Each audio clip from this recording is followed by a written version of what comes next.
Terkadang kita itu susah untuk mempercayai yang seperti ini, tetapi wong ada kasusnya, mau bagaimana lagi? Wow, selamat datang Lers di Papi Lores, Papi Ler Horror Story. Terima kasih juga buat kalian yang sudah mengklik video ini dan mengizinkan gue untuk bercerita pada malam hari ini. Malam hari ini mungkin gue akan bercerita tentang sesuatu yang cukup menyeramkan dan juga menegangkan. Mau tahu apa sih yang bakal gue ceritain? Saksikan terus video ini.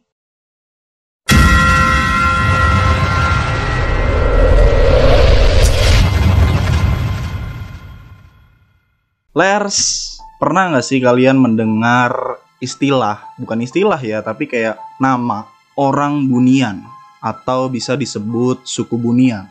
Pertanyaannya cuma satu, sebenarnya ini apa? Makhluk haluskah? Orang biasakah? Atau apa? Nah, di video kali ini gue akan menjelaskan tentang bukan asal usul sih, seperti penjelasan aja tentang orang Bunian atau suku Bunian. Lers, mungkin kalian ya orang Kalimantan atau Sumatera pasti familiar dengan nama ini. Mungkin juga kalian tahu apa itu orang Bunian atau suku Bunian. Tapi mungkin orang-orang yang di luar pulau yang tadi gue sebutin belum mengerti nih, sebenarnya apa sih orang Bunian atau suku Bunian ini. Menurut beberapa literasi yang gue baca, orang Bunian itu adalah mitos sejenis makhluk halus yang dipercaya oleh masyarakat sekitar Sumatera, Kalimantan, serta Malaysia bagian barat. Berdasarkan mitos tersebut, orang Bunian berbentuk menyerupai manusia dan tinggal di tempat-tempat sepi, terus rumah kosong yang ditinggalkan, terus di tepian sungai, wilayah bukit, ataupun gunung. Menurut orang pintar juga Lers, sebenarnya makhluk Bunian ini atau suku Bunian ini bukanlah makhluk halus yang primitif. Mereka juga punya struktur yang kompleks. Maksudnya apa? Jadi bagi orang yang bisa melihat hal-hal gaib atau hal-hal mistis, sebenarnya orang Bunian ini memiliki kehidupan yang cukup megah, Lers. Hampir sama seperti manusia juga. Bahkan mereka juga punya aktivitas berjualan, kehidupan yang sama dengan kita, bahkan mereka juga menikah. Bunian itu selain katanya memiliki kehidupan yang sama seperti manusia, mereka juga terkenal keisengannya, Lers. Kadang suka jahil, salah satunya itu menculik. Ini adalah orang-orang yang pernah istilahnya mungkin seperti diculik kaum atau suku Bunian ini.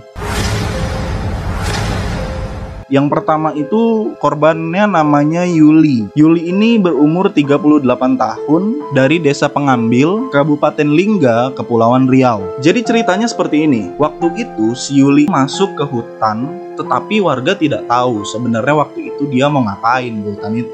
Setelah itu si Yuli tidak keluar hutan selama 1 minggu lamanya. Banyak yang bilang warga-warga tuh kalau si Yuli ini diculik oleh makhluk gaib setempat. Terus keluarga juga melakukan upaya pencarian dibantu oleh tim namanya tuh BNPP. Tapi setelah seminggu tidak menunjukkan hasil bahwasannya Yuli ini ketemu, akhirnya keluarga pun mengikhlaskan kepergian Yuli.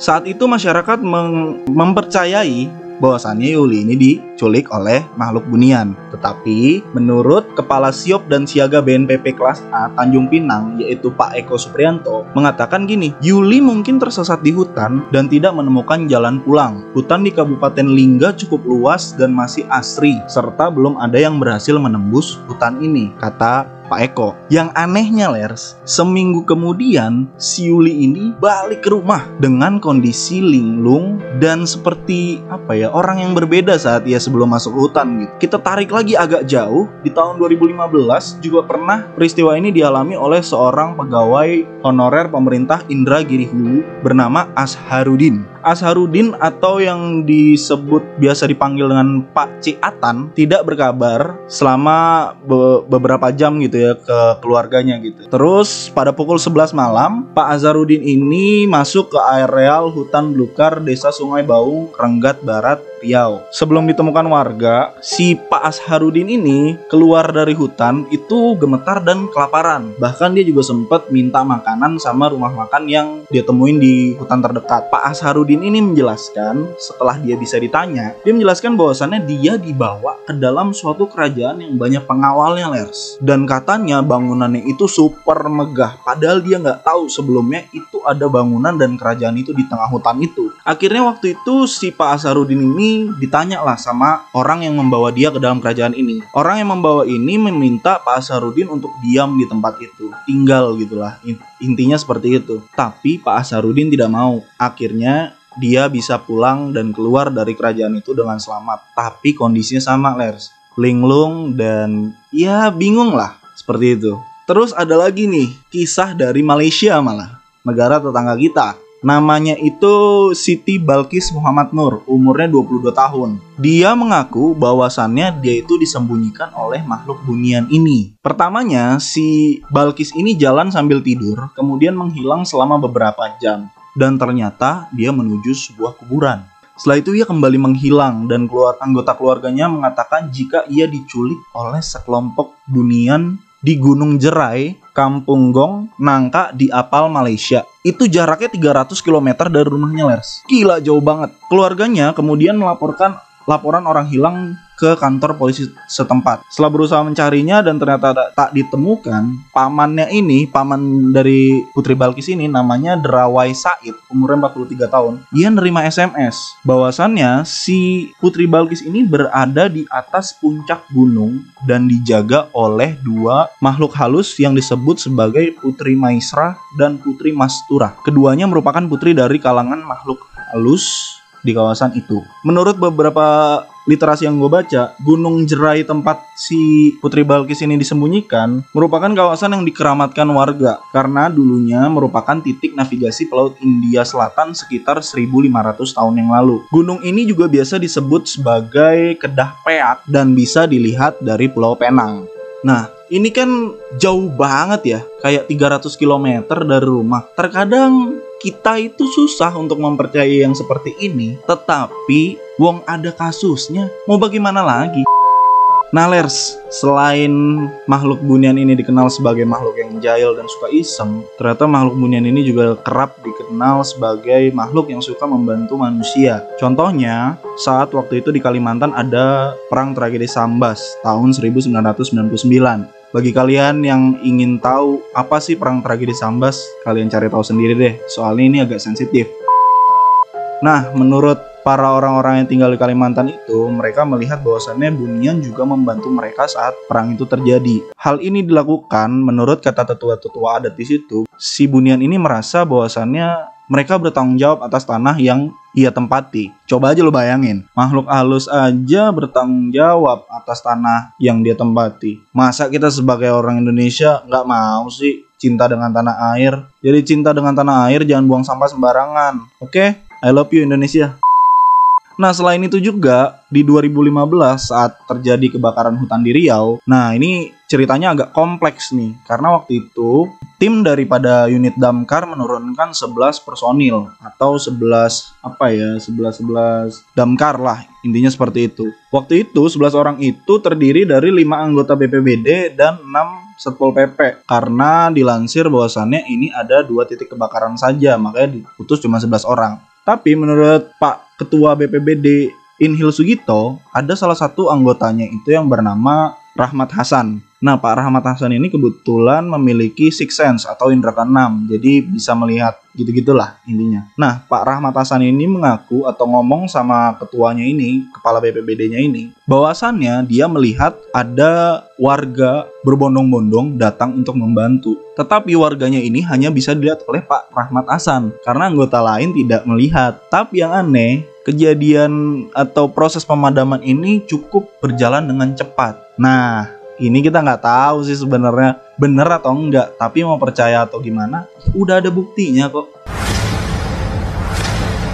Nah, Lers, pasti kalian penasaran kan dari cerita tadi, sebenarnya ciri-ciri orang bunian itu atau makhluk bunian itu seperti apa sih, Papa Piler? Nah, berdasarkan literasi yang gue baca, adapun ciri-ciri dari makhluk bunian adalah dia tuh nggak punya garis tegak antara bibir sama hidung.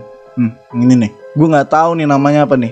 Intinya ini, perosotan hidung, gue nggak tahu. Pokoknya intinya itu, dia nggak punya. Jadi cuman datar aja gitu. Terus yang kedua, alisnya nyambung. Terus kakinya terbalik, Lers. Jadi posisi tumitnya itu ngadep ke depan. Lu bisa bayangin kan, ibaratnya kaki kita gini. Nah ini posisinya kayak terbalik gitu deh. Kayak gitu deh. Bisa gambarin kan? Kayak gitu deh. Terus di hidung sama ini, dahi, jidat nih, ini nggak ada lekukannya, Lers. Kalau kita kan ada nih ya, kayak masuk ke dalam sedikit gitu kan, keluarnya di hidung gitu. Nah kalau dia bener-bener rata gitu, rata, ininya nggak ada.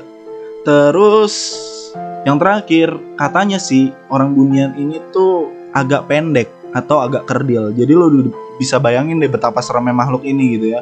Badannya pendek, alisnya nyambung, ininya nggak ada nih, perosotan hidung. Terus ininya juga nggak ada nih, perosotan mata. Terus kakinya tumitnya di depan. Itu kalau mau pakai sepatu gimana ya?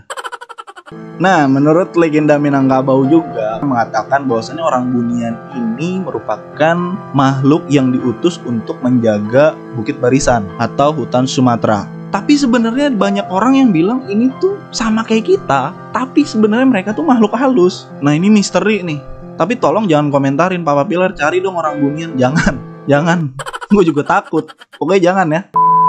Lers, kalian percaya atau enggak bahwasannya di salah satu tempat di Sumatera Utara itu pernah tertangkap atau bahkan sampai sekarang tuh ada rumah bunian. Jadi gue pernah datang nih daerah Sibulangit,